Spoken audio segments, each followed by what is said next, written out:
વાત કરીએ ભરૂચની તો અંકલેશ્વર રાજપીપળામાં એક રોડ બની રહ્યો છે જ્યાં સારંગપુરના ગ્રામજનોમાં રોષ વ્યાપ્યો છે ત્યારે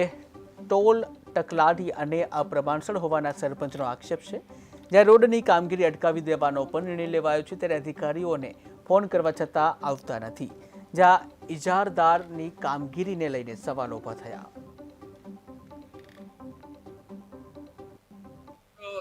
આ તો જે સરકાર કરે તો સારું કરે અમારા માટે તો અમારી ગાડીઓ તૂટી ગઈ તો અમારામાં ગાડી રોડ ખોલવાની કોઈ જરૂર નથી બરાબર આ પછી ખોડાઈ પબ્લિક આજે કઈ બોલતી નથી કેમ કે અમે દબાયેલા છે અમારી ગાડીઓ તૂટી ગઈ અમે ધંધો કરવાનો અમારી ઘરનો પૂરો ચલાવવાનો બધું કરવાનું કોઈ મતલબ નથી ને અગર જરૂરત પડે તો આનંદ નામ છે મારું ને દઢા મારે જો ડ્રીમ સિટીમાં આવીને કામ હોય ધ્યાનમાં મૂકો તો મૂકી દેજો આ બોલો એમાં આ બધું રોહું આ તો ખાલી ફરિયા બતાવવા માટે નાખેલા છે ભાઈ એ નથી કે આખી લાઈનમાં નાખ્યા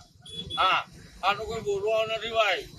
સરકાર જીતે ને ડીજે વગાડે બધું વગાડે પણ આ ગોળ માટે કોઈ બોલવાય અમારી ગાડીઓ